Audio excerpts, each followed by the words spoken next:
Hello and welcome back to everyone, the WrestleSpace, and to another edition of NXT 2.0 out of 10. And yeah, it's quite a big episode of NXT this week. We've got two titles on the line, I believe, the NXT Championship and the Tag Team Championships.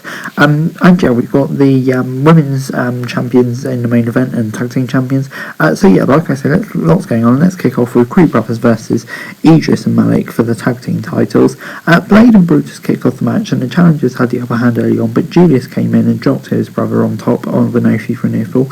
Blade was back in. Brutus hit botched hip toss on Julius, intending to hit Malik with a human projectile. Blade then got a near fall with a knee strike to an OP and came back in for an elbow drop. The former was back in and tried to take down Julius with a flying crossbody and got caught. Brutus then tagged back in and hit the sliding clothesline on Blade for the victory.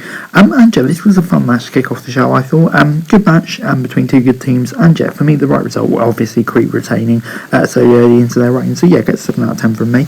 Before Indy Hartwell was backstage with Corey, Jade and Roxanne Perez and felt like the odd woman out of the group, but Jade and Roxy assured her that they had a lot in common, namely their hatred for toxic attraction. Back after a break, Apollo Crews got a promo and started dying and talking about his career and subsequent move to NXT. He then knocked out a guy who was yelling at the waitress. This happened once in his changing and then for real was the camera faded out, which is a bit strange, but you know, it was what it was. Before we got Fallon Henry versus Tiffany Stratton.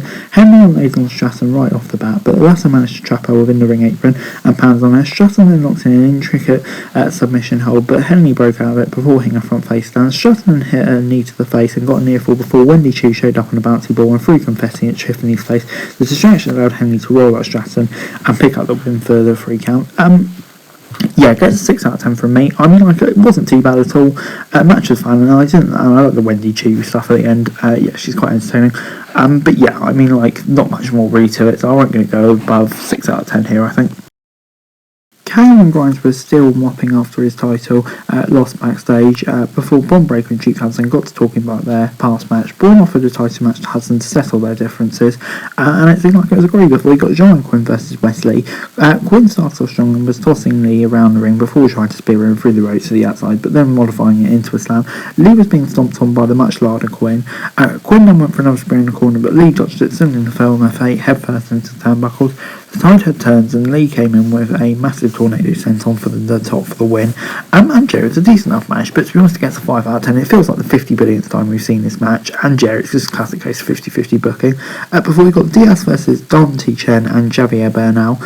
Casey's loyal followers took on Chen and newcomer Bernal, and one of the rope fellas was being isolated early in the match. The Dyad do not have names or any other way to tell them apart as the match went on. The other hooded men came in off the tag and took the fight to Dante Chen before tagging in his partner as they turned things around on Chen, isolating him in the ring. Bernal then tagged in and got a leg sweep before being tossed off the ropes. Casey's associates then hit a combination DDT finisher and picked up the W. After the match, Casey talked about how the fans' negativity affected superstars like him. This was just very strange. I'm going to give it time to see where it goes, but it gets a 5 out of 10, this does. Sager had a run-in with John Quinn backstage on NXT and decided he had found his next opponent. Before Nikita Lyons was in a promo and said that she was sadly unable to return for the breakout tournament because of her injury. She was training to make her big return to the ring, and I'm looking forward to seeing Nikita Lyons back because, yeah, such a shame she was ruled out the breakout tournament.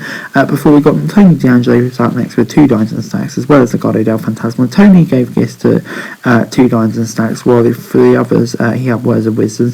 He then claimed that as the Don, he deserves a shot at the title without mentioning which one he wants to go after. Carmelo Hayes and Trick Williams came out and interrupted the Don to tell him it wasn't happening. Tony said that he called the shots here and called for a title match with Melo next week. Tony's associates, Dimes and Stacks, suggested that they have a match with Melo and Trick to soften them up, and the champ and his compatriot accepted the challenge. And yeah, like, the content in this wasn't too bad, didn't mind that all at all, but you know, it's quite weird because obviously one of the Stacks and Dimes has been let go, so yeah, it made it quite weird, but you know, for this promo alone it was fine, I suppose.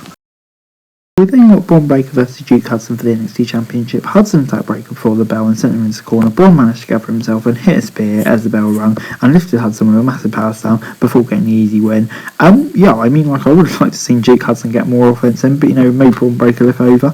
But anyway, Cameron Grimes came out of the match and was looking to have a conversation with the champ. Grimes got in the ring with Breakker and told him he only got the title because of his last name. It's Breakker, not Steiner, mate. Grimes reminded fans that he respected Bron's abilities news, but it's still in fact his family name secured his position in the street. Grimes challenged for the title, saying that he was done with the catchphrases, saying they didn't mean anything. Braun accepted the challenge, and the two shook hands as the show wore on. Yeah, I mean, like, I don't know what to expect from this. We'd like to see a longer match, but, you know, the feud at the end did get me intrigued, so I'll give it 7 out of 10. The Creed brothers and Ivy Nile nearly had it with Roderick Strong and his unsolicited advice. They tricked him into accepting a tag team title match that the tag team champs had booked behind his back before he got Giovanni Vinci versus Guru Raj. We got the debut of Vinci, and he was facing Raj. And Vinci got some big moves early on and lifted him on his shoulders, but Raj reversed the move and tried to make his comeback. Vinci no-sold the strikes from the Indian and took him down once more with some broad move. The newcomer then blocked a big boot and hit a big powerbomb before securing his first victory. And of course, it is the former Fabian Eichner. I mean, like, I would like to see him on the main roster with Gunther. But, you know, interesting to see what he can do as a single superstar. Not a bad start, give it a 6 out of 10. Backstage, Solo Sikoa challenged Grayson Waller to a match next week on NXT before Cameron Grimes was in the locker room and gave Idris and Blade some professional advice, telling them not to waste their talents. Before we got Hayes and Trick Williams versus Stacks and Two Dimes. Williams and Two Dimes kicked off the match, and the Italians took control of the match soon enough as Stacks was tagged in. Mello tagged in, and he was isolated in the corner and was trapped in a submission move before countering a backbreaker splash combo from the heels. Strick came back in with one of the associates out before Del Toro Legado tried to interfere but took out Two Dimes by mistake. Trick tossed Teldoro out of the ring before Mello came with a splash and picked up the win.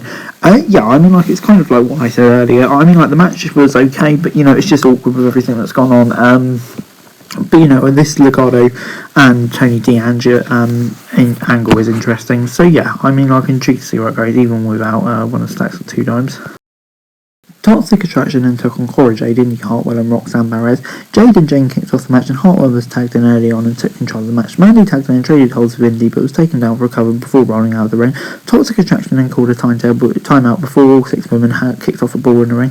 After a break, Roxanne was in trouble in the ring, and she and Jane traded rolled up, but the rookie was hit with a senton and went down. Mandy was in the ring and with Jade as JC and Dolene interfered and helped Rose get a near fall. Jade barely managed to tag Indy, but the ref missed it and sent Hartwell back to the apron as Jade was caught in a submission move by Dolene. Another ball broke out in the ring and Hartwell came in and sent Rose and Jane outside. Perez and Dolene were in the ring when Jade came in for a senton. Dolene might have been injured during the move or right before, and Perez just walked in and pinned her. Yeah, it did look like Dolene suffered an injury, yeah, which is obviously unfortunate, and hopefully she gets better soon.